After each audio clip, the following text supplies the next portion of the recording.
Assalamualaikum warahmatullahi wabarakatuh.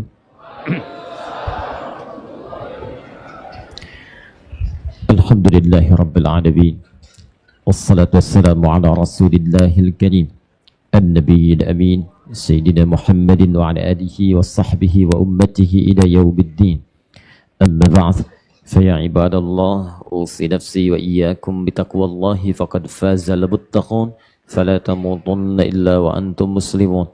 Faqala ta'ala ya ayyuhalladzina amanu taqullaha haqqa tuqatih wa la tamutunna illa wa antum muslimun.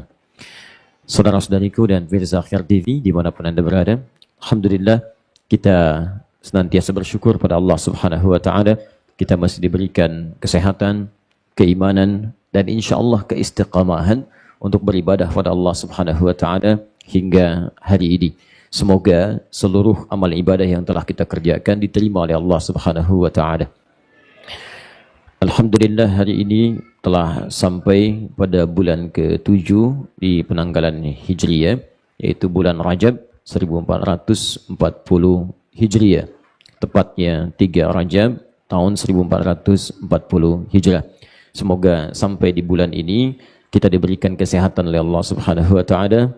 Dan semoga Allah memberikan kesempatan pada kita untuk bisa memasuki bulan Ramadan dan beribadah di bulan itu insyaAllah.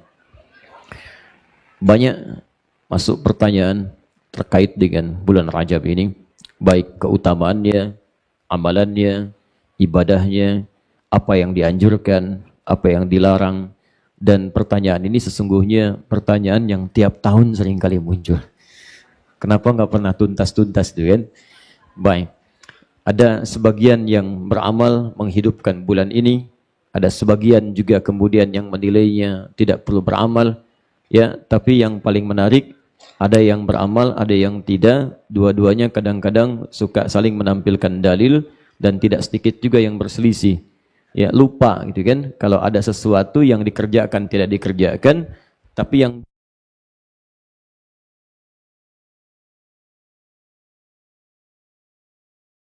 pada dasar persoalannya. Ya, kita buka sejenak dengan ini, barangkali 15-20 menit ke depan. Saya runtutkan dulu ya seperti apa gambarannya, apa yang menurut Al-Quran, apa yang menurut hadis, dari mana datangnya hadis-hadis yang diduga dhaif, bahkan ada yang palsu, kan? Kemudian yang sahih seperti apa, nanti saya tampilkan. Jadi insya Allah kita paham dari akarnya ternyata begini gitu ya. Jadi kalau yang mengerjakan ini dasarnya, kalau yang tidak mengerjakan ini dasarnya, yang tidak ada dasarnya, yang berselisih. Ya? Nah itu nanti kita pahami dengan baik. Dimulai dari Al-Quran, surah ke-9, At-Taubah, ayat ke-36. Ya, jadi ini awal mula pembahasan tentang seputar bulan Rajab, juga terkait dengan bulan-bulan lainnya yang diistimewakan oleh Allah Subhanahu wa taala.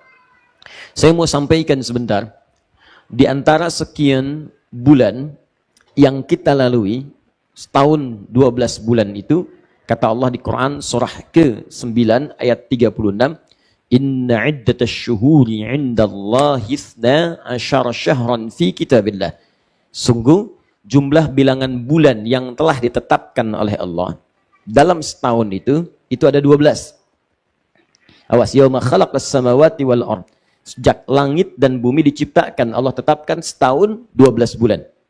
Itu sempurna. Dan keterangan itu kalau Anda cek di dalam kitab suci, atau nanti ada kitab yang dianggap suci sampai saat ini, kami hanya baru temukan di Al-Quran. Ada kepercayaan lain yang pernah menetapkan itu setahun 13 bulan. Kemudian berdasarkan perkembangan zaman diralat jadi 12 bulan. Al-Quran sudah menetapkan setahun berapa bulan? 12 bulan. Nah, di antara 12 bulan itu, ada bulan-bulan yang diistimewakan langsung oleh Al-Quran. Dan dirinci nanti lewat hadis-hadis Nabi SAW. Di antara bulan yang istimewa itu, ada bulan Ramadan. Ya, dalilnya di Quran, surah kedua Al-Baqarah, ayat 185. Ya, paling kiri pertengahan. Disebutkan langsung bulannya, nama Ramadannya disebutkan. Syahrul Ramadan alladzi unzila fihil Quran. Di bulan Ramadan itu ditunaikan puasa. Awas, jadi kalau orang bertanya, kapan puasa yang wajib itu yang istimewa? Kata Allah puasanya sebulan. Karena dulu orang puasanya waktu Nabi kemudian diutus, hijrah kemudian ke Yathrib menjadi Al-Madinah Al-Munawwarah, ada orang-orang Yahudi puasa. Ya, ada orang Nasrani puasa. Baik yang populer yang Yahudi, ya, yang 10 Al-Muharram itu. Sampai kemudian diikuti. Saat diikuti orang Yahudi menuduh Muhammad SAW dan umatnya tidak punya syariat puasa. Ikut-ikutan kita saja. Maka Allah turunkan kemudian Al-Quran surah kedua Al-Baqarah ayat 183. Paling kiri sebelah atas. Ya, turunnya di hari Senin di bulan Sya'ban tahun kedua Hijrah.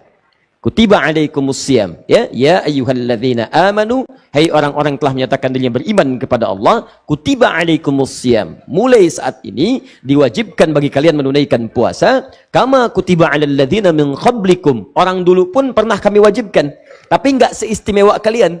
Puasa kalian akan beda dengan orang-orang dulu. Kami akan istimewakan kalian. Beda dengan Yahudi, beda dengan Nasrani. Ya, mereka dulu puasa, tapi yang kalian istimewa. Ya, la'allakum tattaqun, supaya kalian bisa meningkatkan takwa. Apa yang istimewa ini? Allah jawab kemudian di ayat 185-nya. Syahrul Ramadan alladzi unzila fihi al-Qur'an. Syahrul Ramadan, puasa yang kami turunkan bukan puasa biasa, puasa sebulan penuh. Ya, bulannya disebut dengan Ramadan. Ya, apa yang istimewa di bulan itu? Banyak. Kata Allah, hanya di puasa di bulan itu yang kami berikan keistimewaan satu malam. Yang satu malam ini kalau anda ibadah, apapun ibadahnya, maka nilainya lebih dari 1000 bulan. Bukan 1000 bulan ya, tapi lebih daripada 1000 bulan. Diturunkanlah kemudian surah Al-Qadar. Inna anzalnahu fi Lailatul Qadar. Ya, sungguh kami telah turunkan Al-Quran itu di malam Al-Qadar. Ingat saya pernah terangkan, ada lailah, ada lail, itu berbeda. Kalau lail itu menunjuk pada waktunya. Dari ba'da isya sampai menjelang fajar. Itu lail namanya. Contoh, kita menunaikan tahajud itu di perantara waktu antara ba'da isya sampai dengan ke menjelang fajar. Setelah tidur terlebih dahulu. Dalam bahasa Arab, bangun setelah beristirahat dahulu. Di malam hari bangun dikenal dengan nama hajada. Hajada itu bangkit menunaikan aktivitas setelah istirahat terlebih dahulu. Kalau anda berusaha ingin bangun, tambahkan tak di depannya. Tahajada. Tapi kalau anda betul-betul tidak mudah untuk bangun, harus berusaha dulu. Kadang-kadang ada tantangan untuk bangunnya, maka tambahkan tasydid, syiddah. Di huruf sebelum akhirnya. Ya, tahajjada, ya tahajjadu. Sifatnya disebut dengan tahajud namanya. Kenapa sholatnya disebut dengan tahajud? Pertama, karena anda diminta istirahat dulu sebelum sholat. Supaya nanti saat sholatnya itu dalam keadaan yang segar. Dia bisa istirahat dulu, tenang dulu. Malam-malam bangun, ketika bangun suasana sudah enak, segar, siap untuk salat. Tapi kenapa kemudian disebutkan dengan ta dan sebelum akhirnya ada tasydid, tahajud. Bisa Allah mengatakan hajat, tapi tahajud. Kenapa pakai tahajud? Ingin memberikan isyarat bahwa bangun malam ini untuk menunaikan salat tidak mudah dikerjakan. Tidak setiap orang ingin menunaikan tahajud bisa langsung bangun. Kadang-kadang ingin anda bangun menunaikan salat di jam 3, pasang alarmnya dari jam 2. Silahkan. Bahkan 3 kali alarm kan Bu ya. Jam 2, 2:04, ya, kemudian setengah 3. Alarm pertama mematikan alarm kedua. Alarm kedua matiin alarm ketiga. Alarm ketiga masih siap-siap. Ya kan? Mempraktekkan hadis Nabi. Begitu bangun, duduk dulu gitu kan. Abu Daud nomor hadis 1369 kan. Karena Rasulullah SAW idza staiqadha min naumihi, ya, fajalasa, maka beliau duduk dulu. Cuman duduknya Nabi sekejap. Duduk kita begini, itu bangun-bangun jam 5. Gitu. Itu persoalan. Baik. Masih beruntung amalan dinilai berdasarkan niatnya. Gitu. Taib. Nah, tahajud kapan ditunaikan? Turun Quran surah ke-17 ayat 78. Ya, paling kiri sebelah atas di mushaf. Wa minal laili fatahajjad. Dibuka dengan kalimat lail. Ya, wa minnya tab'id dalam ilmu nahwu, sebagian. Karena malam lail itu membentang dari ba'da isya sampai dengan menjelang fajar, maka rumusnya kata Allah silahkan istirahat dulu. Makanya kalau malam pengen bangun, seimbangkan. Kalau nggak ada kegiatan yang sifatnya tidak banyak bermanfaat, istirahat. Nabi itu rumusnya kalau udah selesai isya, beliau ngobrol dengan keluarga sejenak, dengan istri, kemudian evaluasi diri, istighfar 70 sampai dengan 100 kali, mengevaluasi apa yang dikerjakan di hari itu untuk menyiapkan yang di hari esok. Fa'idha faraghta fansab. Kalau sudah selesai sekarang, evaluasi siapa yang akan datang. Jadi begitu rumus Nabi ya. Ya, antum misalnya hari ini, nanti malam evaluasi. Sholat jamaahnya ini berapa kali dalam satu hari ini? Dikerjakan di masjid atau tidak? Berapa ayat Al-Quran yang dibaca hari ini? Infak nggak hari ini? Sedekah tidak hari ini? Perbuatan baik apa saja? Malam dirinci lagi. Katanya pengen ke surga, tapi sholat berjamaah cuma 3 kali. Katanya pengen ke surga, ke masjidnya cuma sekali. Katanya pengen ke surga, baca Al-Quran nggak dibaca di hari itu. Katanya pengen ke surga, Allah kasih infaknya, peluang infak, antum nggak kerjakan. Maka anda istighfari, astagfirullah, astagfirullah, astagfirullah. Besok rencanakan. Besok subuh saya di masjid A, zuhur masjid B, sampai dengan ke Isya. Saya siapkan besok untuk infak. Nih 300.000. Saya masukkan ini. Posnya sudah jelas. Saya siapkan baca Al-Quran besok 1 juz. Dibagi ke dalam 5 bagian. Ba'da subuh sekian. Ba'da zuhur sekian. Ba'da asar sekian. Sampai ke Ba'da Isya supaya ringan dikerjakan. Nah, pemetaan ini kalau sudah diselesaikan, besoknya baru dilakukan. Supaya itu baik dikerjakan, maka setelah Isya itu, ambil evaluasi sedikit, istirahat. Ya, makanya Nabi itu tidak didapatkan dalam riwayat-riwayat, beliau itu begadang. Jarang begadang, kecuali ada perlunya. Ya. Kenapa? Betul, ya. Begadang, jangan begadang, kecuali ada perlunya. Nabi kalau ada perlu dengan sahabat, diskusi, ada jihad, ada macam-macam, baru kemudian beliau lewatkan batas waktunya, dari istirahat diambil sejenak untuk diskusi. Istirahat, bangun. Nah ini ba'da Isya sampai menjelang fajar, ini disebut dengan lail namanya. Al-lail. Waktunya. Nah kata Allah, wa minal lail, dari sebagian malam, sebagiannya pakai istirahat, sebagiannya lagi bangun. Katanya pengen ke surga, tapi bekal ke surga nggak dibawa. Awas, disindir tuh di Quran surah ke-73. Awas, ayat 1 sampai dengan 6 itu. Ya ayyuhal muzammil qumil laila illa qalila nisfahu aw inqus minhu. Ya, kemudian auzid alaihi warattilil qur'ana tartila innalaka fin nahari sabhan tawila. Masya Allah. Muzammil. Ya ayyuhal muzammil. Duh, orang yang sedang enak tidur pakai selimut. Muzammil itu yang berselimut, tapi selimutnya dipakai untuk memberikan kenyamanan. Beda dengan mudaththir. Mudaththir yang berselimut, tapi sembunyi di balik selimut karena kekhawatiran akan sesuatu. Ada anak-anak yang takut dengan sesuatu, kemudian sembunyi di balik selimut. Maka disebut, ya ayyuhal mudaththir. Hei mudaththir, keluar. Aku kan bukan mudaththir. Ya, aku Doni, misalnya kan. Nah, mudaththir itu sifatnya. Nabi sedang gelisah karena melihat malaikat Jibril pertama kali dalam bentuk aslinya. Kembali kepada istrinya, begitu sampai depan rumahnya mengucapkan salam, ya dijawab oleh istrinya, melihat wajah Sayyidah Khadijah, hilang setengah gelisahnya. Kata Nabi, zammiluni, zammiluni, selimuti saya, selimuti saya.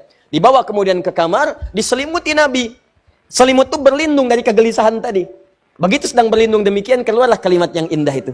Kata Sayyidah Khadijah, kalau bahasa kita ya, suamiku sayang, engkau itu orang baik, tidak pernah punya musuh, engkau senantiasa membantu, membangun silaturahim, tanamkan pada jiwamu yang paling dalam, aku akan selalu bersamamu dalam suka dan duka. Catat. Wah, itu kalau kehidupan rumah tangga begitu enak gitu kan. Begitu pulang dari kantor gelisah, lihat suami, papa, aku akan bersamamu dalam suka dan duka. Masa? Ya. Nah, begitu kemudian sudah tenang, turunlah Quran surah 74. Ya ayyuhal muddaththir, qum fa'anzir. Hei orang yang sedang berlindung di balik selimut, cepat bangun. Tugasmu akan dimulai berdakwah secara terbuka sekarang. Jadi beda al-muzammil dengan al-mudaththir, demikian maknanya. Kata Allah, hei yang pengen ke surga, yang sedang enak tidur di balik selimut itu, ayo coba bangun. Sebagian malam aja, saya nggak minta semuanya. Katanya pengen ke surga. Innalaka fin nahari sabhan tawila. Duh, ahli surga siangnya sibuk banget kerja. Kerja lagi, kerja lagi, kerja lagi. Masya Allah, malamnya tidur pulas di balik selimut. Cita-cita surga lagi. Tuh, sindirannya halus tapi tajam. Makanya ambil malam sebagian untuk bangun. Ketika menunjuk waktu malamnya, waktunya disebut dengan lail. Jadi kalau menemukan kalimat lail, itu menunjuk pada waktunya. Waktu malam. Ya. Jamaknya disebut dengan layali. Turunannya lila, lela, lili, lala. Ibu leli, ibu malam-malam. Nah. Kalau kemudian ada tak di ujungnya, lailah. Ini rumus ya. Saya berikan rumus dulu supaya paham maksud saya. Kalau ada tak di ujungnya, ini menunjukkan keistimewaan, sifat. sifat istimewa yang terdapat di malam yang dimaksudkan. Di kalau lail saja menunjuk pada malamnya. Tapi kalau sudah pakai tak di ujungnya, ini menunjukkan ada yang istimewa di malam itu. Beda dengan malam-malam yang lainnya. Karena itu ketika Allah menyampaikan Al-Quran turun kemudian di satu malam di bulan Ramadan, Allah tidak menyebutkan dengan kata lail. Saya ingin tunjukkan, perhatikan diksi Al-Quran yang sempurna. Kalau Al-Quran karya manusia, maka mustahil menemukan kalimat ini. Tapi karena ini firman Allah, maka setiap diksinya begitu detil kalimatnya. Inna anzalnahu fi, pakai ta. Allah ingin mengatakan, di malam ini, beda dengan malam biasa. Sifatnya tidak sama, ada keistimewaan di satu malam ini saja. Dapatnya cuma di Ramadan. Cuma di Ramadan. Jadi kalau Anda nggak dapatkan Ramadan sekarang, Anda mesti tunggu Ramadan yang akan datang. Itu pun kalau hidup. Ingat baik-baik. Cuma satu malam. Apa istimewanya? Wa ma adraka ma lailatul qadar. Ya, tahukah Anda apa keistimewaan di malam Al-Qadar ini? Lailatul Qadri khairum min. Ya, malam ini kalau Anda ibadah itu nilainya sama dengan lebih daripada 1000 bulan. Ingat bukan 1000 bulan ya. Lebih dari 1000 bulan. Saya ilustrasikan begini, saya ilustrasikan. Jadi kalau Anda baca Al-Qur'an sekarang, itu setiap hurufnya 10. Hadisnya At-Tirmidzi nomor hadis 2910. Man qara'a harfan min kitabillahi falahu asyru hasanat. Siapa yang bisa baca satu huruf saja dari kitabullah, maka dia mendapatkan 10 pahala dari setiap hurufnya. Alif lam mim 1 2 3 kali 10 30. Bulan Ramadan kali 10 lagi. Hadisnya dalilnya di Al-Bukhari Kitabus Shiyam nomor hadis yang pertama, paling kiri sebelah atas di kitabnya. Wal hasanatu bi asyri amthaliha. Kata Allah dalam hadis qudsi dikatakan, "Hei orang puasa itu luar biasa, yatruku ta'amahu wa syarabahu wa syahwatahu." Dia meninggalkan makan, meninggalkan minum, meninggalkan syahwat. Karena saya min ajli as-siyamu li wa ana ajzi bihi. Puasa itu engkau tunaikan karena aku, maka aku yang akan langsung berikan pahala yang tanpa batasan.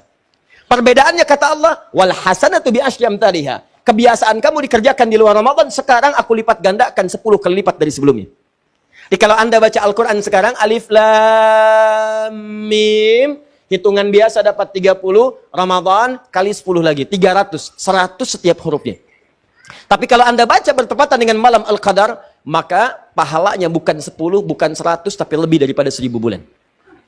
1000 bulan kalau dikonversi misal, paling ringannya itu kurang lebih 83 tahun. Paling ringannya. Jadi kalau ada yang baca Alif Lam Mim, tepat di malam itu seakan-akan baca Alif Lam Mim 83 tahun tanpa henti. Alif Lam Mim, Alif Lam Mim, Alif Lam Mim, Alif Lam Mim. 83 tahun. Siapa yang bisa tuh? Wah, pokoknya luar biasa deh. Ada dosa diampuni, ada hadis sahih, amalan banyak. Wah, begitu antum dapat malam itu tiba-tiba meninggal, wah surga deh itu. Wah, bacanya nggak banyak lagi, baru baca satu huruf, nun, plak, meninggal. Tuh orang modal dikit keuntungan banyak deh. Nah ini namanya Ramadan, 1 bulan Ramadan ya. Makanya jangan disia-siakan, sayang nih ya. Maksimalkan, betul maksimalkan. Orang tidak semua mendapatkan bulan ini. Ada yang sudah wafat, ada yang meninggal duluan. Antum masih hidup sampai dengan sekarang. Dan kalau diberi kesempatan jangan disia-siakan ya. 2, ada lagi bulan yang langsung diisyaratkan oleh Al-Quran. Nggak tanggung-tanggung, Allah menyebutkan langsung isyaratnya 4. Jadi kalau kita rincikan, ini 1 tambah 4 berarti 5.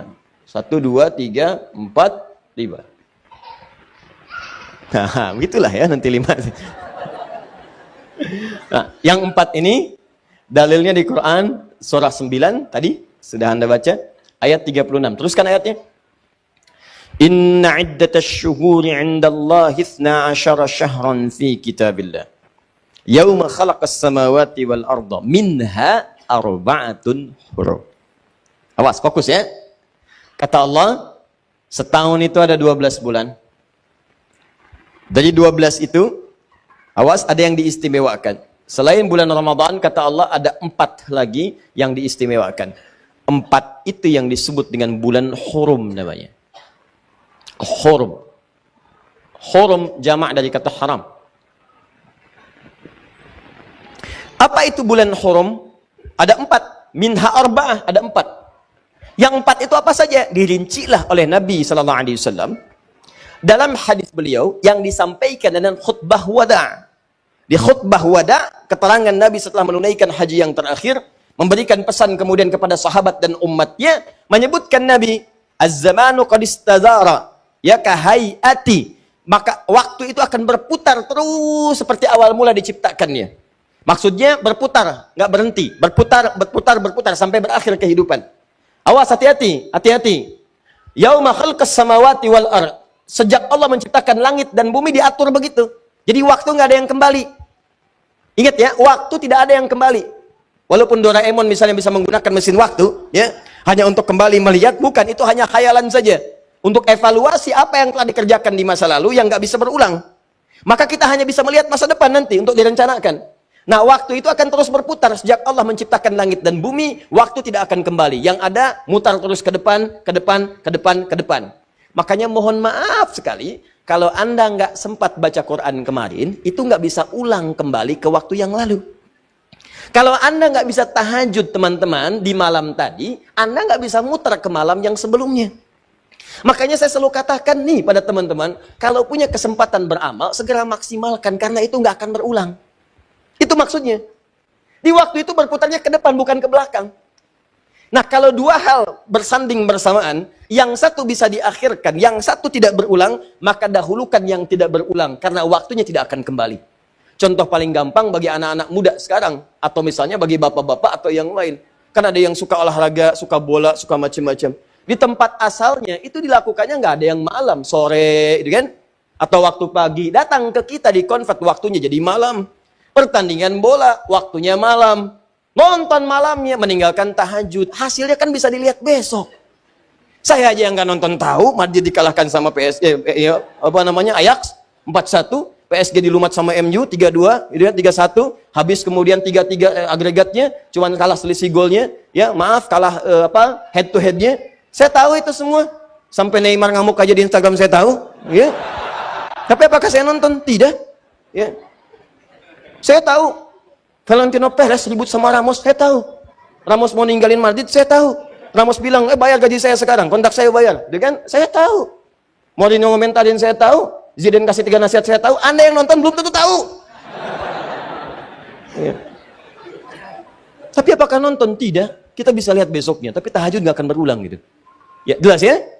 Maka dari sini saya turunkan dulu teman-teman sekalian. Yang 4 ini apa saja? Saya agak cepat ya.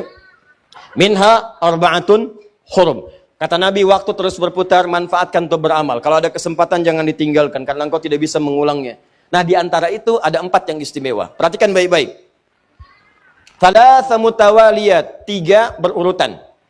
Dzulqi'dah, bulan ke-11. Dzulqi'dah.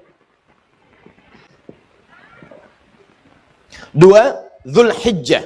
Yang 4 ini Dzulhijjah, bulan ke-12. Sudah? Kemudian Al-Muharram, pakai alif lam. Al-Muharram. Jadi yang tepat itu penulisannya pakai al, ya. Muharram sering disebutkan demikian. Tapi kalau ingin lebih tepat menggunakan Al-Muharram. Kemudian yang terakhir Rajab Mudhar, alladhi baina Jumada wa Sya'ban. Rajab. Ini dia. Fokus. Kalau kita sandingkan di ayat tadi, ada yang menyebut Ramadan, ada yang menyebut 4 bulan istimewa. Jadi kalau kita hitung 1 tambah 4 berapa jumlahnya? 5. Nah sekarang mari kita urutkan. Ramadan bulan keberapa? 7 apa 8? 9, kan? Ramadan bulan 9. Terus, Dzulqa'dah bulan berapa? 11. Ingat bukan Dzulqa'dah ya, yang tepat Dzulqa'dah. 11. Dzulhijjah 12. Al-Muharram bulan pertama. Baik, Rajab bulan ke-7.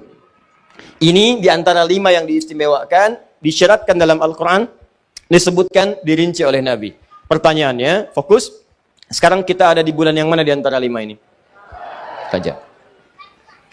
Itulah dasar tadi saya katakan kita sedang berada di bulan yang istimewa. Karena bulan ini langsung disebutkan isyaratnya oleh Al-Quran, dirinci oleh hadis-hadis Nabi SAW. Alhamdulillah, di antara sekian hamba yang masih hidup sampai bulan Rajab, kita yang masih diberikan kesempatan hidup oleh Allah Subhanahu wa taala.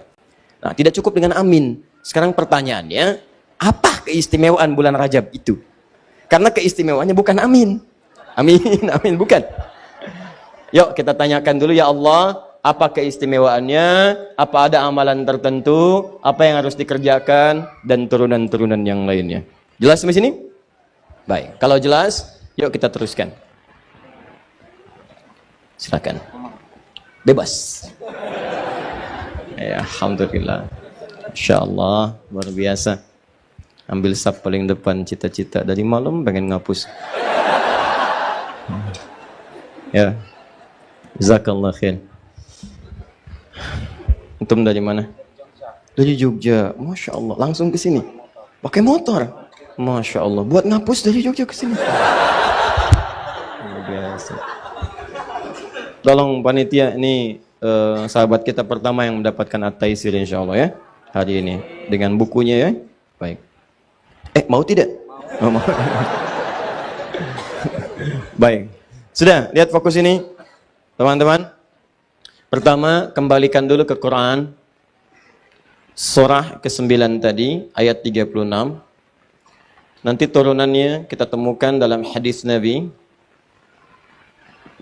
riwayat Muslim. Saya sebutkan yang sahih dulu ya. Nomor hadis 1960.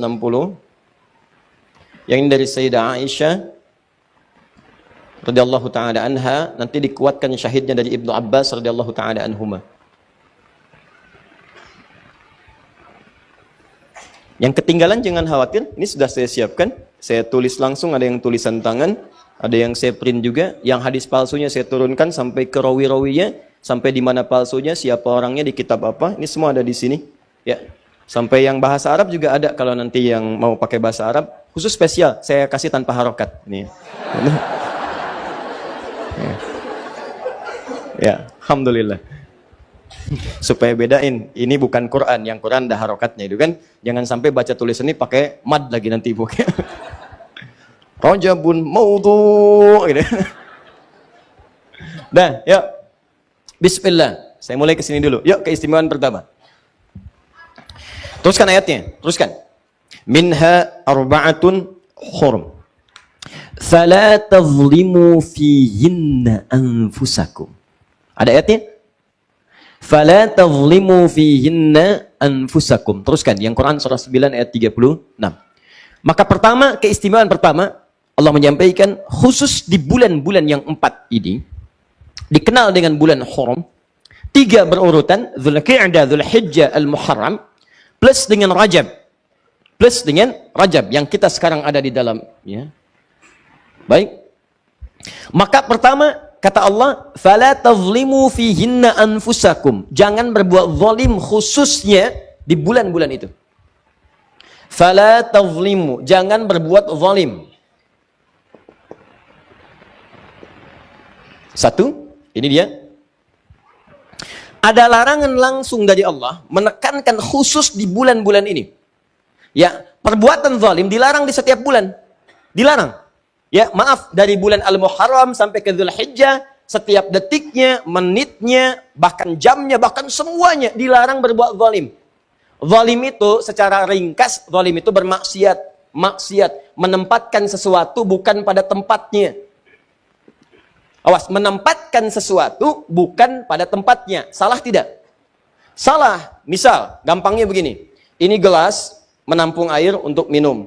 Ada gayung menampung air untuk mandi. Ada orang minum pakai gayung, mandi pakai gelas. Salah tidak?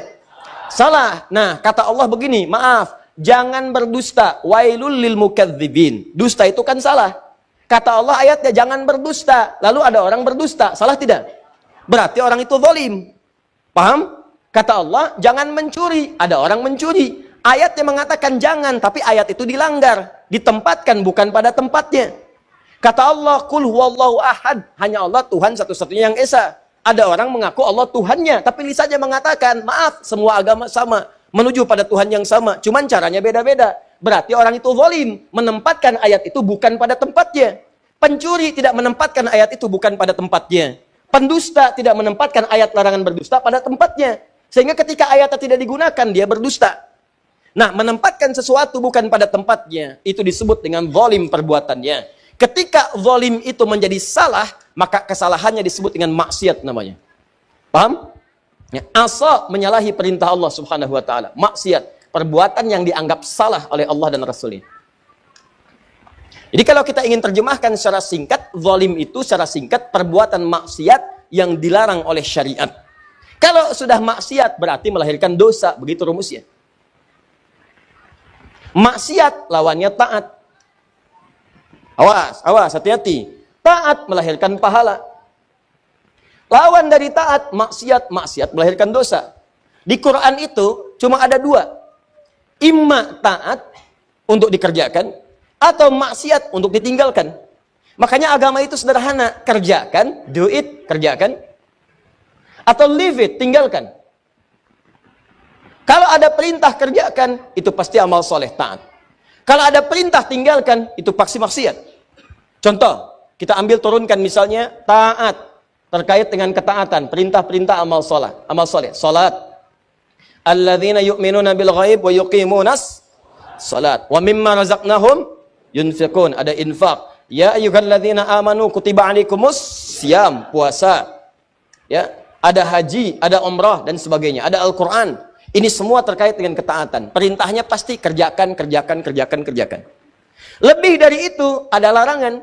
Ya ayyuhalladzina amanu la yaskhar qaumin qaum. Hai orang-orang beriman, jangan saling mencela, jangan. Hai orang-orang beriman, la yaghtab ba'dukum ba'dha. Jangan saling bergibah. Quran surah 49 ayat 11 sampai 12. Jangan cela, jangan berselisih, jangan gibah, gosip. Jangan bertengkar, jangan mencuri, jangan berzina, maksiat. Nah, kalau Anda bisa mengerjakan ini, berarti pahala. Awas, hati-hati. Kalau Anda bisa meninggalkan ini pun, berarti pahala. Karena perintahnya, kerjakan, tinggalkan. Ingat, pahala itu bukan hanya terletak pada ketaatan. Ingat ya, saya ulangi. Pahala bukan hanya terletak ketika Anda mengerjakan ketaatan. Salat dapat pahala, infak dapat pahala. Bukan hanya itu, Anda meninggalkan maksiat pun dapat pahala. Teman-teman di kantor nih, lagi di kantor, lagi kerja. Ada yang ngajak Anda korupsi, disogok Anda menolak. Bukan cuma menolak, Anda dapat pahala saat itu.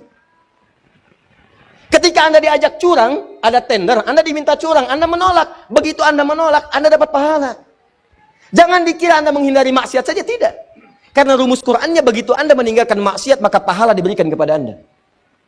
Sama ketika Anda misalnya, maaf, sedang lihat WhatsApp, nonton TV, ada videoton di jalan, ada tampilan-tampilan aurat terbuka. Kemudian Anda palingkan wajah Anda hindarkan misalnya. Begitu Anda hindarkan, Anda dapat pahala di situ. Jadi meninggalkan maksiat itu bukan sekedar menghindari. Bukan cuma itu persoalannya. Begitu Anda tinggalkan, pahala didapatkan. Ibu sedang kumpul-kumpul. Tiba-tiba begitu sedang kumpul, ada yang bergosip misalnya. Kemudian ibu alihkan kepada pembicaraan yang lain. Itu begitu Anda alihkan, Anda mendapatkan pahala. Jeng, kok pindah topik? Kenapa? Iya, saya lagi nyari pahala. Luar biasa. Emang pahala di mana belum ketemu? Jelas ya? Baik, jadi ini gambarannya. Lihat, sebaliknya, kalau Anda kerjakan secara berlawanan, maka konsekuensinya Anda mendapatkan dosa. Perhatikan, taat ini sifatnya dikerjakan. Tiba-tiba Anda kerjakan berlawanan, Anda tinggalkan. Harusnya sholat, tidak sholat. Harusnya infak, tidak infak. Misalnya. Harusnya puasa, dia tinggalkan. Harusnya bisa haji, dia sengaja tidak lakukan. Maka ketika perintahnya minta dikerjakan, Anda kerjakan berlawanan, Anda tinggalkan, maka maaf, rumusnya pun berlawanan. Maka lawannya yang datang dosa. Sama persis, ini perintahnya tinggalkan. Lalu ada orang kemudian mengerjakannya. Berlawanan dia lakukan. Kata Allah, jangan berselisih. Tiba-tiba Anda berselisih. Kata Allah, jangan mencela. Tiba-tiba ada yang mencela. Kata Allah, jangan mencuri. Tiba-tiba mencuri. Seharusnya mendapatkan pahala dari meninggalkan dosa ini, maka mohon maaf, terbalik dia. Yang seharusnya dapat pahala ketika meninggalkan, maka dosa yang diraih di sini. Jelas sampai sini? Baik. Kalau sudah paham hukumnya, teman-teman sekalian, maka perhatikan baik-baik. Khusus di bulan-bulan yang 4 ini, dan sekarang kita ada di salah satunya yaitu bulan Rajab, ketika ada perintah mengatakan jangan kerjakan maksiat, jangan berbuat zalim, kata para ulama tafsir, perbuatan zalim itu tidak mengenal waktu, kapan pun nggak usah dikerjakan. Tapi ketika ada penekanan tertentu di bulan atau di waktu tertentu, ini menunjukkan bahwa, maaf, keutamaan di bulan itu bukan sekedar penting meninggalkan yang diharamkan saja, tapi pahalanya bisa 2 kali lipat dari sebelumnya. Jadi kalau ada orang berusaha meninggalkan maksiat di bulan Rajab, di bulan-bulan yang 4 tadi, sekarang kita Rajab di dalamnya, dia berusaha meninggalkan maksiat. Misalnya maaf, mata dia jaga supaya di jalan nggak ngelihat yang bermaksiat. Di handphone nggak lihat yang bermaksiat. Begitu dia buka status media sosial, pengen lihat Akhyar TV yang muncul iklan. Aurat terbuka, itu kan? Astagfirullah, Akhyar TV kok ada gininya? Bukan, itu iklan. Iklan. Maka Anda palingkan, itu kan? Tutup kemudian ganti, langsung cari lagi, ya. Dan tidak lambat, Astagfirullah. Tutup. Seketika palingkan. Begitu Anda tutup, itu pahalanya 2 kali lipat dari hari sebelumnya. Di bulan ini, itu kata para ulama, ya ada nanti Imam Al-Qurtubi, ada beberapa syekh yang lainnya mengatakan, ketika Allah menekankan meninggalkan maksiat di bulan tertentu, itu menunjukkan perbuatan itu melahirkan pahala berganda dari waktu-waktu sebelumnya. Jadi bulan Rajab ini, kalau Anda bisa mengevaluasi diri, meninggalkan semua maksiat yang pernah dikerjakan dari ujung kepala sampai ujung kaki, maka diberikan pahala 2 kali lipat setidaknya dari hari-hari sebelumnya. Rumus pahala itu, kalau diberikan, setidaknya paling minimal 10. Quran surah 6, ayat 160. Fokus, saya agak pelankan sedikit. Mohon maaf, tadi saya katakan saya mau bahasnya sekitar 20 menit. Ini sudah 30 menit, nggak apa-apa? Nggak apa ya? Baik. Saya nggak minta dihapus yang itu. Baik.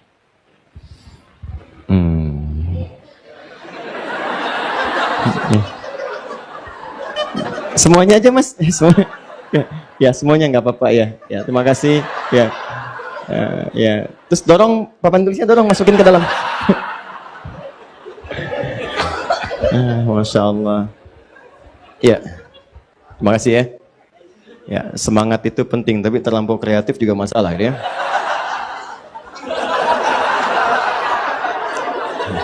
Jazakallah khair. Quran surah ke-6 ayat 160. Ya. Fala tazlimu. Kalau nggak salah tadi begini. Itu maksiat, dosa. Maksiat, dosa. Ini taat. Melahirkan pahala. Berselisih, mencela, gosip, dan seterusnya. Saya tambahkan satu, menghapus apa yang tidak boleh dihapus. Sudah. Zakallah khair. Canda ya. Tapi jangan diulangi. Sekarang lihat rumusnya gini. Saya agak tenangkan sedikit. Kalau Anda mengerjakan ketaatan di hari-hari biasa, maka pahalanya standar. Ini 10. Sama, meninggalkan maksiat di hari-hari biasa juga dapat pahala 10. Mengerjakan kebaikan, meninggalkan maksiat karena Allah disebut amal soleh. Amal soleh punya pahala disebut dengan hasanah. Hasanah punya poin setiap satunya 10. Dalilnya Quran surah ke-6 ayat 160. Man jaa bil hasanati falahu asyru amthaliha. Siapa yang bisa mengerjakan perbuatan punya nilai hasanah, amal soleh punya nilai hasanah, maka setiap hasanah punya poin 10. Poin itu dibawa ke akhirat. Jarak antara satu keduanya 500 tahun, dua ketiga 500 tahun, tiga keempat 500 tahun. Jadi jangan kira hitungan 1 sampai 10 itu hitungan 1, 2, 3 sampai 10, bukan. Banyak pahalanya. Maka kalau ada orang misalnya sholat tadi ya, orang misalnya puasa, orang misalnya baca Al-Quran hari-hari biasa, Senin, Kamis, kan? Baca Quran hari biasa, bulan-bulan biasa, di luar yang 5 tadi, maka setiap satunya patuh pekerjaannya 10 nilainya. Sama, Anda menghindari maksiat, di kampus tidak bermaksiat, ya, diajak nyontek, Anda tolak, ya, maaf, mark up misalnya, LKS dan sebagainya, Anda tolak. Tinggalkan hal-hal yang tidak baik, Anda tolak. Itu dapat poin pahala. Anda di kantor, ada yang ngajak korupsi, ngajak nyogok, ngajak macam-macam, tinggalkan, dapat nilai kebaikan, 10 poinnya. Tapi ingat baik-baik. Begitu Anda mengerjakan keburukan, sholat tidak dikerjakan, maksiat malah dilakukan, maka rumusnya, begitu satu dikerjakan, 1 nilai dosanya.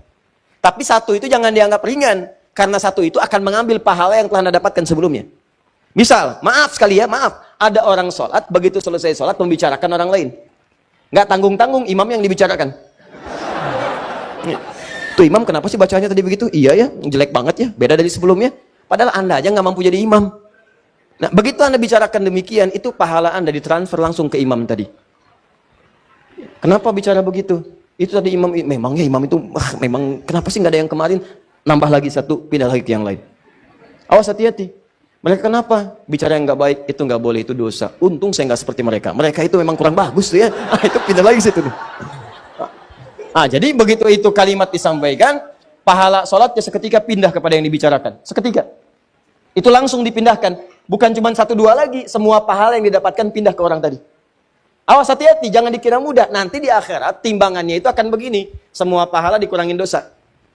Ya, kadang nggak sadar tuh, ada dosa mata, dosa telinga, dosa lisan, sampai ke ujung kaki, kadang nggak sadar. Ingat baik-baik ya, bukan hanya sekedar meninggalkan perbuatan yang ini, tapi merespon maksiat pun itu ada dosanya. Nah, sebaliknya, kalau perbuatan ini dikerjakan atau ini ditinggalkan di waktu-waktu spesial, maka pahalanya beda dengan waktu biasa. Seperti apa contohnya? Ramadan. Ramadan itu kalau ini dikerjakan, nilainya 10 kali lipat dari hari sebelumnya. Jelas? Nah, sama persis juga dengan yang ini.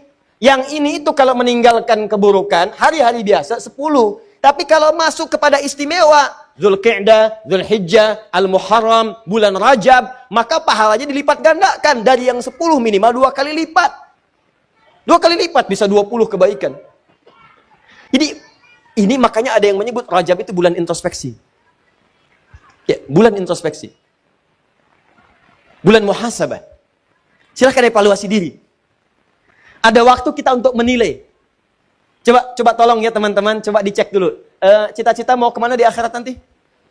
Surga. Surganya apa? Firdaus. Mau bersama Nabi? Yang pengen semua itu boleh angkat tangan. Tuh, ya. Terserah mau angkatnya gimana. Mau begini, mau begini, mau begini.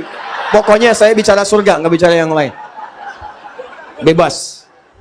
Saya netral. Saya udah bosan dengan pertanyaan itu. Ustadz, sekarang ada tahiyatnya 2 versi. Bagaimana? Ada tahiyatnya begini, ada tahiyatnya begini katanya kan. Udahlah, nggak usah masuk ke urusan-urusan ibadah ini, seperti itu. Saya netral. Kemarin di PTM, saya nanya sholat subuh jam berapa? 4.40, 4.41, 4.42. Pokoknya saya nggak pengen 1 dan 2, 4.40 udah cukup. Dah, nih. Anda pengen ke surga, surga Firdaus. Ingin berjumpa dengan Nabi SAW. Pertanyaannya, bakal apa yang sudah Anda siapkan sampai hari ini? Sedangkan rumusnya nanti kan, pahala, itu dikurangi dosa. Nah, sekarang jujur dah. Untuk ke surga itu kan bakalnya pahala. Amal soleh. Buka Quran surah kedua ayat 25. Quran surah kedua ayat 25. Paling kanan sebelah atas di mushaf. وَبَشِّرِ الَّذِينَ آمَنُوا وَعَمِلُوا الصَّالِحَاتِ anna lahum jannatin tajri min tahtihal. Berikan kabar gembira pada orang-orang beriman dan beramal soleh. Kami telah siapkan surga untuk mereka. Jadi ke surga itu bekalnya pahala amal soleh. Sedangkan maaf sekali, dosa akan menjerumuskan seseorang kepada neraka. Neraka itu nggak ada bekal lain kecuali dosa. Sudah. Quran surah keempat ayat 56, paling kanan sebelah atas. Innal ladzina kafaru bi ayatina sawfa nuslihim nara. Orang-orang yang ngumpulin dosa saat di dunia, ingkar terhadap perintah kami. Disuruh kerjakan, gak mau. Disuruh ninggalkan, malah dilakukan. Orang-orang yang begitu, kasih kabar kepada mereka, kami akan celupkan mereka ke neraka. Jadi kalau orang banyak dosanya, udah pasti neraka. Orang banyak pahalanya, pasti surga. Orang setengah-setengah, ini 50, ini 50, tempatnya A'raf. Di tempat antara neraka dan surga. Al-A'raf namanya. Makanya turun surah ke-7 Al-A'raf. Rahasianya di ayat ke-45 sampai 46. Dia nunggu di situ sampai selesai hisab. Baru setelah selesai hisab dimasukin ke surga. Hisab itu kalau berlangsung sehari saja, nunggunya sampai 1000 tahun. Itu tuh. Sedangkan Anda nggak ada yang nggak ngacung tadi. Semuanya pengen ke surga. Bekalnya Firdaus. Kita sepakat ke surga itu bekalnya pahala. Awas, dosanya tipis. Kalau bisa nggak ada. Sekarang saya tanya pada Anda, siapa yang dosanya tipis? Angkat tangan. Ayo. Ayo, saya pulang. Siapa yang nggak punya dosa? Angkat tangan. Ayo. Ayo. Siapa yang sedikit? Yang banyak? Yang banyak sekali. Tuh, kan? Pengen ke surga, dosa banyak. Gimana? Ketawa lagi. Enggak, saya pengen merenung coba. Coba renungkan. Karena kita memilih atau tidak, pasti wafat. Pasti wafat. Dan itu pasti niscaya. Ada beberapa kejadian yang sangat luar biasa beberapa hari ini. Saya dapat telepon dari ibu, kita ngobrol. Kasih tahu, nak kemarin ibu fulana yang punya majlis ta'lim itu, Masya Allah katanya. Beliau punya anak kan, jadi begitu kemudian sedang mengaji, beliau di sampingnya sambil istirahat, dengar anak yang ngaji. Ya, kemudian ketika mengaji itu, kata beliau, enggak dibaca panjang, nah bacanya pendek biasa aja. Begitu dibaca pendek, ngaji lagi, suara ibunya sudah enggak ada. Tiba-tiba dilihat sudah meninggal, senyum begini. Demi Allah, tidak ada suara nafas tersendat, tidak ada apapun, enggak ada sesak, enggak ada apa-apa. Tiba-tiba senyum meninggal. Dalam keadaan masih bisa membetulkan anaknya, dalam keadaan mengaji itu. Luar biasa. Dan banyak orang yang wafatnya mulia gitu. Pertanyaannya kan kita tidak tahu kapan kita pulang. Suatu saat kita pasti akan pulang. Pertanyaan saya, duhai teman-teman yang pengen ke surga, ketika pulang nanti bekalnya siap belum? Nah kan rumusnya begini tadi sudah paham. Kalau banyak pahala pasti ke surga. Banyak dosa, ini terancam neraka. Sedangkan Anda sendiri tidak sanggup mengatakan dosanya sedikit. Anda tidak mampu mengangkat tangan Anda bahwa dosa Anda tipis. Itu kan bahasa hati sebetulnya. Coba itu bukan main-main. Anda bisa mengatakan pengen ke surga, itu keinginan. Tapi kan hati Anda mengatakan, cukup nggak bekal saya? Coba merenung malam-malam, pulang dari pengajian. Merenung coba di jalan. Saya tuh ke surga nggak sebetulnya? Ya, dalam kalimat ke surga itu sebetulnya, Anda bisa tanyakan, dosa saya itu berapa banyak gitu. Kan yang tahu sendiri Anda juga. Anda yang tahu berapa banyak Anda bermaksiat. Anda yang tahu berapa banyak mata dipakai berbuat yang salah, sampai ke ujung kaki. Dan Anda pengen ke surga. Maka kita butuh sesuatu untuk menggugurkan dosa itu. Kita butuh sesuatu. Dan Allah turunkan itu, dikasih kesempatan. Nih, saya kasih kesempatan, bulan ini istighfar ya, saya lipat gandakan. Mungkin kamu nggak sadar, karena tiap hari saya berikan kesempatan untuk istighfar, kamu nggak pakai. Mungkin kamu butuh motivasi. Nih, saya kasih sebulan nih, yang ketika Anda istighfar, ketika Anda tinggalkan maksiat, saya lipat gandakan pahalanya untuk nutupin dosa-dosa kamu. Begitu Anda jaga pandangan dari maksiat, pahala berlipat. Begitu jaga lisan dari maksiat, pahala berlipat. Berlipat pahala itu untuk menggugurkan dosa-dosa yang banyak. Sebab ketika ini banyak, kan harus banyak pahala menggugurkannya. Makanya ada rumus sedekah jariyah. Jariyah itu yang berlipat, yang banyak, yang bisa menghilangkan dosa yang sudah berkumpul. Makanya kan Nabi ngasih rumus begini, kalau Anda bisa punya modal sedikit tapi keuntungan banyak dalam urusan akhirat, pakai. Anda punya uang 50.000, Anda pengen sedekah. Anda lihat orang butuh makanan, Anda kasih.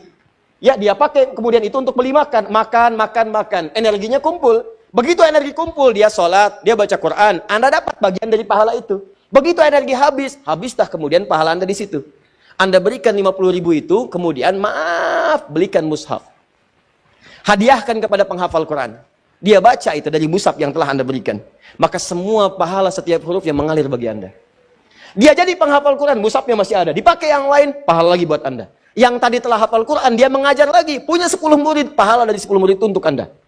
Mushafnya sudah usang misalnya, dibakar sudah kemudian, habis seluruhnya, tapi muridnya masih ada, pahala untuk Anda. Modalnya 50.000 nggak berhenti. Tapi berapa dosa yang sudah dikumpulkan? Nah itu pahala tadi, nutupin dosa-dosa tadi. Tutup. Allah kasih waktu khusus. Kata Allah, nih saya hidupkan, kamu belum sampai ajalnya, saya kasih waktunya nih, untuk kamu tutupi semua maksiat itu, supaya pahalanya berlipat. Begitu pahala berlipat, dosa dihapuskan. Jadi kalau Allah sudah sampaikan Anda ke bulan Rajab, Anda belum evaluasi juga, Anda butuh berapa waktu lagi untuk bisa mengevaluasi diri? Kurang cinta apa sih Allah sama kita? Makanya ketika Nabi minta Umar mengatakan, "Hei Umar, siapa yang paling kamu cintai? Keluarga saya, bapak saya, ibu saya." Baru ditempatkan Allah dan Rasulnya. Ya, saya belum mendengar. Ulangi lagi. Sampai Umar mengatakan tidak ada yang paling saya cintai kecuali Allah dan Rasulnya, baru keluarganya. Kata Nabi, ini yang dikatakan oleh Nabi SAW bima makna, teman-teman sekalian, la yatimmu ahadukum, atau dalam riwayat lain, tidak sempurna keimanan seseorang. Awas hati-hati, sampai dia mencintai, menjadikan Allah dan aku lebih daripada yang lainnya. Sampai dia lebih menjadikan Allah dan aku lebih daripada yang lainnya. Dicinta Allah itu lebih pada yang lain. Apa tandanya? Amal soleh. Begitu Anda sedang bekerja, Allahu Akbar, Allahu Akbar. Kalau Anda cinta Allah, betul. Tinggalkan apa yang Anda kerjakan. Kerjakan dulu perintah Allah. Kecuali pada aspek-aspek yang darurat sifatnya. Yang Allah perkenankan. Dokter sedang tindakan, sedang operasi. Baru dibuka perutnya, jantung kelihatan. Allahu Akbar, Allahu Akbar. Maaf ya, panggilan Allah sudah tiba.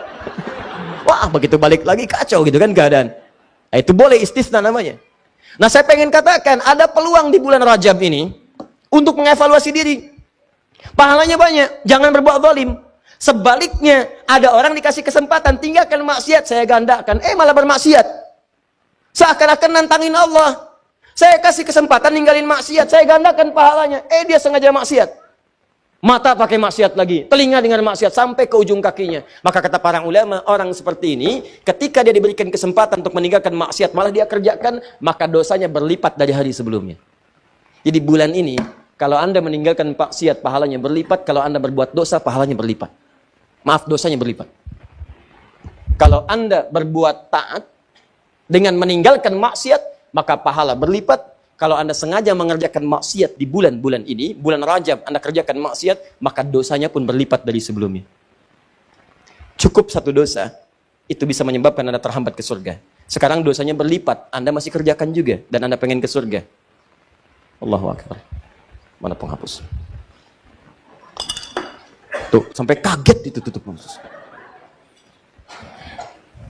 Maka yang penting dikerjakan di bulan Rajab ini teman-teman sekalian adalah bagaimana mengevaluasi diri dengan memetakan dua hal. Ini sunnahnya. Ini yang Nabi kerjakan.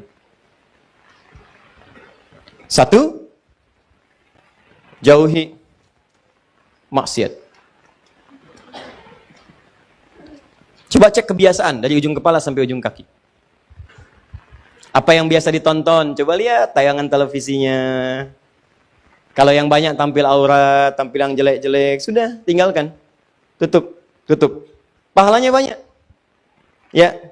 Awas yang biasa dengar yang tidak baik tinggalkan. Sekarang alihkan pada yang baik-baik. Tutup, jauhi. Sampai ke ujung kaki. Langkah dipakai melangkah kemana? Ayo. Terus, tinggalkan, jauhi. Maka pahala datang.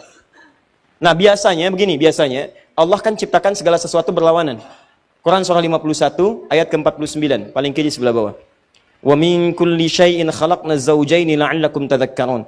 Segala hal saya ciptakan berlawanan, berpasangan supaya kalian itu tahu cuman saya yang tidak punya pasangan. Laki-laki pasangan perempuan, jantan pasangan betina, putik pasangan benang sari. Sama, maksiat itu punya lawan namanya taat. Ada lawannya. Ada pasangan yang bisa kemudian bersatu. Ada pasangan dalam bentuk lawannya hitam, lawannya putih, ya kan? Nah, ini nggak bisa bersatu dua-duanya. Awas, hati-hati. Taat lawannya maksiat. Pasangan yang dimaksudkan lawan tadad dalam bahasa Arab, nggak bisa menyatu. Maka biasanya ini akan saling mengalahkan. Kalau yang satu unggul, yang lainnya turun. Yang satu turun, yang lain naik. Demikian kalau orang sudah terbiasa menjauhi maksiatnya ditekan, maka taatnya akan naik. Kalau nggak percaya silahkan. Kalau orang sudah terbiasa menghindari kosakata yang kotor, maka di lisannya akan keluar yang baik-baik saja. Kalau dia terbiasa kemudian melihat yang baik-baik, maka maksiatnya yang buruk-buruk tidak akan pernah dilihat. Sebaliknya, maaf, kalau terbiasa melihat yang haram, maka kepada yang halal itu akan nggak suka. Saya sering katakan, kalau suami-suami sudah senang melihat wajah-wajah yang bukan mahramnya, pasti ada rasa ketidaksukaan pada istrinya. Ketika seorang suami sudah tidak senang memandang istrinya yang halal, itu berarti matanya sering dipakai melihat yang haram. Sama persis ketika istri sudah tidak senang memandang yang halal dari suaminya, maka seringkali dia melihat wajah-wajah yang diharamkan kepadanya. Coba cek berapa banyak Anda menggali status di media sosial. Silahkan cek berapa banyak wajah-wajah yang seharusnya dilihat Anda lihat dan seterusnya. Ini gambarannya. Anda tinggalkan ini, ya di bulan-bulan ini pahala dapatkan, maka konsekuensinya taatnya pasti akan bertambah. Ini rumus ya. Jadi mustahil ada orang meninggalkan maksiat, taatnya tidak naik, itu mustahil. Mustahil. Jadi di bulan Rajab ini, yang harus Anda kerjakan, tingkatkan ketaatan, jauhi maksiat. Cara paling cepat, tinggalkan maksiat, maka ini akan naik. Nah, ada satu rumus, yang saat ibadah ini dikerjakan, rumusnya dilakukan, maka dua-duanya ini akan segera otomatis terjadi.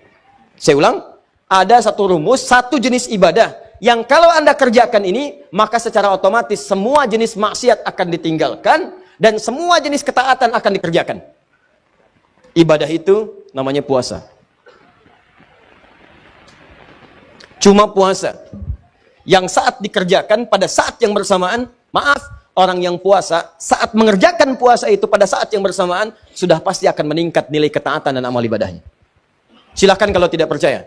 Anda tidak puasa belum tentu bisa memberi. Silahkan cek. Ada yang di depan mata minta pak, belum tentu diberi. Tapi saat puasa, jangankan yang kelihatan mata, yang tak nampak di data. Berapa yatimnya, berapa du'afanya. Silahkan cek saat Ramadan. Bukankah Anda mendata berapa yatim, berapa fakir, berapa miskin. Anda kalau tidak sedang puasa, belum tentu baca Al-Quran. Tapi saat puasa, itu bisa buka dalam setiap kesempatan. Buka Al-Quran, baca. Anda kalau tidak sedang puasa, jangankan sholat sunnah, sholat fardu terlambat biasa. Tapi kalau sedang puasa, jangankan yang fardu, yang sunnah Anda kerjakan. Jadi puasa itu, pada saat yang bersamaan ketika dikerjakan, pasti bisa meningkatkan amal soleh. Saat bersamaan, orang puasa pasti meninggalkan maksiat. Nggak ada orang puasa sengaja mengerjakan maksiat, nggak ada. Dan dia akan jaga. Silahkan cek. Lisan mau berdusta, dipancing-pancing, nggak mau. Ya, lihat. Mau marah, ditahan. Kenapa? Takut batal puasanya. Itu latihannya. Maghrib jam berapa sekarang? 18, 17, 18, 20 ya. Kita ambillah pertengahan 18. Jam 6 lewat 18. Maghrib jam 18. Ada orang mencela Anda habis-habisan jam 18 lewat 15. Tinggal 3 menit lagi maghrib. Wah, Anda diprovokasi. Dasar begini, dihina habis-habisan Anda. Dihina habis-habisan. Tapi Anda nggak membalas. Padahal biasanya temperamen. Ditanya, kenapa nggak balas? Nanti habis buka. Habis buka. Takut batal puasa. Itu makanya cara terbaik berevaluasi diri itu saat puasa. Puasa, tahan maksiat, kerjakan semua nilai ketaatan-ketaatan. Makanya disebutkan di hadis Muslim, nomor hadis 1960, riwayat Sayyidah Aisyah, dikuatkan oleh keterangan Ibnu Abbas radhiyallahu taala anhuma, Nabi itu teman-teman sekalian, ya sering meningkatkan puasa di bulan-bulan hurum, Ya, bulan hurum termasuk bulan Rajab. Ya kata Sayyidah Aisyah, termasuk juga kemudian Ibnu Abbas radhiyallahu taala anhuma, saya kadang melihat Nabi sallallahu alaihi wasallam sering puasa, seakan-akan enggak buka, tapi juga sering melihat beliau buka, seakan-akan enggak puasa. Ya, maksudnya apa? Maksudnya kalau Anda ingin kemudian meningkatkan puasa di bulan-bulan hurum seperti bulan Al-Muharram, bulan Dzulqa'dah, bulan Dzulhijjah, bulan Rajab, itu silahkan boleh-boleh saja. Walaupun tidak ada kekhususan mengkhususkan puasa di satu bulan saja, tidak. Ya, tapi kalau Anda ingin tingkatkan puasa, silakan. Ini dalilnya yang sahih. Apa dalil sahihnya? Tadi saya bacakan. Ya, pertama isyarat ayat Qur'annya menyebutkan demikian. Yang kedua untuk puasanya hadis Muslim nomor hadis 1960. Kalau Anda ingin menunaikan puasa di bulan Rajab dengan mengikuti Nabi, isyaratnya untuk menghidupkan evaluasi diri, terkhusus di bulan-bulan haram yang 4 tadi, maka itu tidak ada masalah, silahkan. Sunnah, boleh. Kalau ada yang tanya, boleh nggak saya puasa bulan Rajab? Silahkan. Anda mau Senin puasa? Silahkan. Kamis puasa? Silahkan. Tidak ada batas seperti hari-hari biasa. Seperti hari biasa. Cuman pahalanya ketika Anda kerjakan untuk menghindari maksiat, maka tadi itu bisa berlipat dari hari sebelumnya. Jelas sampai sini? Jadi kalau Anda ingin puasa bulan Rajab, misalnya saya pengen puasa Senin, boleh. Pengen puasa Kamis? Boleh. Pengen puasa Senin Kamis? Silahkan. Pengen Ayyamul Bid? Silahkan. Pengen puasa Daud? Silahkan. Atau pengen misalnya puasa beruntut, Senin puasa, Selasa puasa, Rabu puasa, Kamis tidak? Boleh. Apa dalilnya? Tadi, karena puasa di bulan-bulan hurum dianjurkan oleh Nabi SAW. Bulan hurum ada 4, 1 Dzulqa'dah, 2 Dzulhijjah, 3 Al-Muharram, 4 Rajab. Paham? Tapi kalau ada kemudian yang menyampaikan kepada Anda, kalau Anda puasa di bulan Rajab akan mendapatkan pahala sekian. Puasa di bulan Rajab mendapatkan surga, nanti di surganya ada sungai namanya, sungainya Sungai Rajab, ya kan? Puasa sehari di bulan Rajab, maka Anda akan diampuni semua dosa, dibebaskan dari neraka. Kalau sudah bebas dari neraka, ngapain puasa Ramadan? Jelas?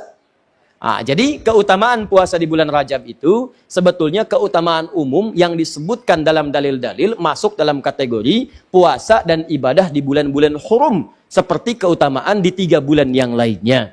Tidak ada amalan-amalan khusus misalnya yang hadis-hadisnya menunjuk keistimewaannya. Tapi kalau Anda kerjakan, silahkan saja kerjakan dengan niat mengerjakan amalan-amalan rutinitas seperti yang lainnya. Dan pahala Allah berikan kepada Anda. Contoh, Anda pengen sholat malam, silahkan sholat malam.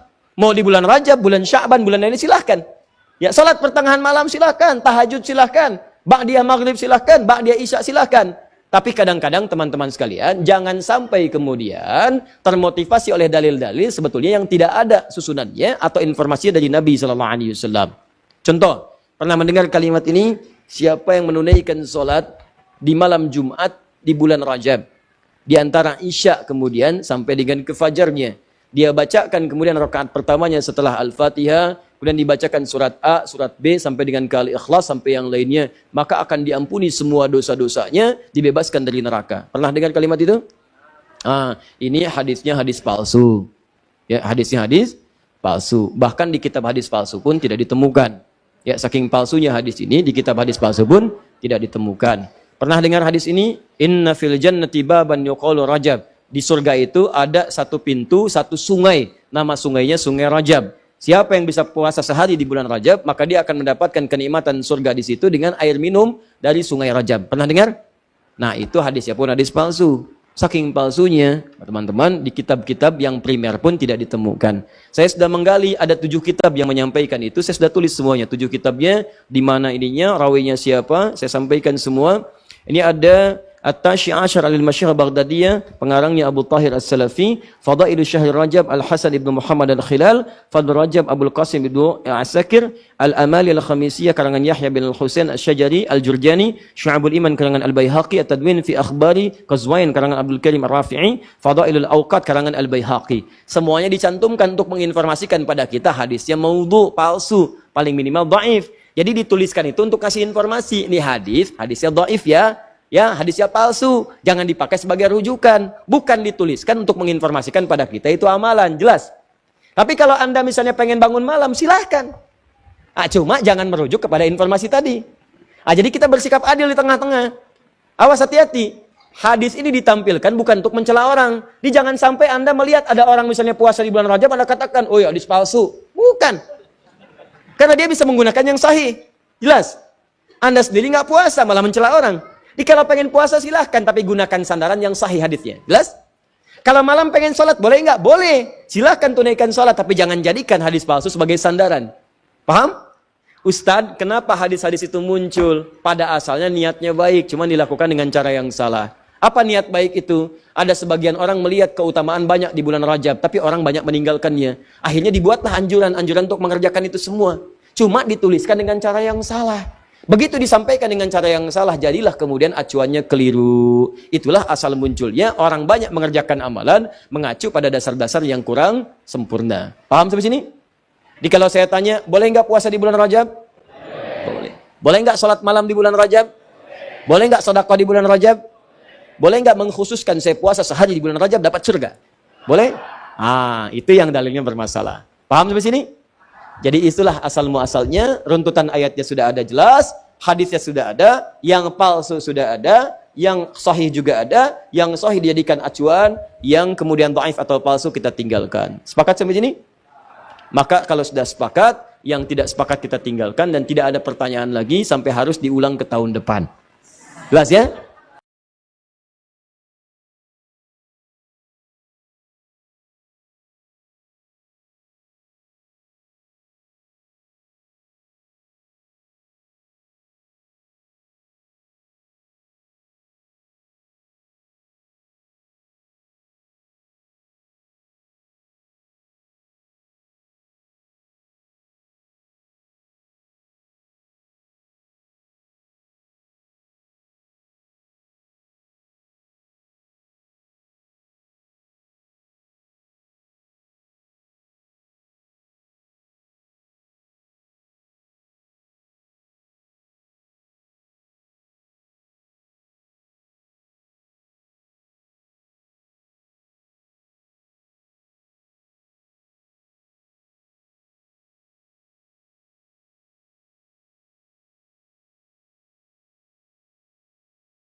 gagak tadinya ya. Si sore kok ngono. Ini kok yang dhuwur kok ora ning sor kok.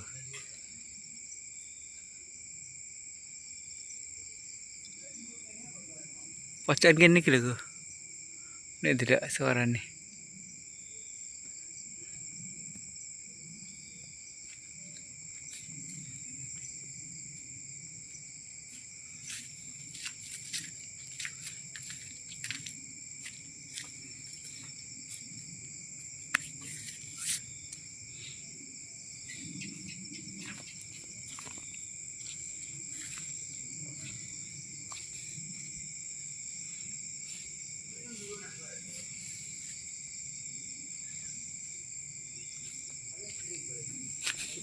Tidak suarane kok.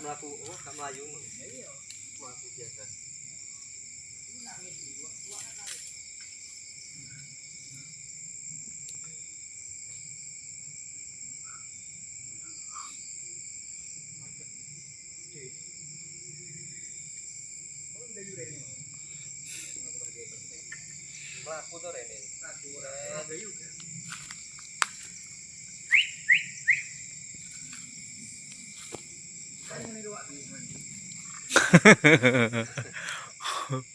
Kuk kuk.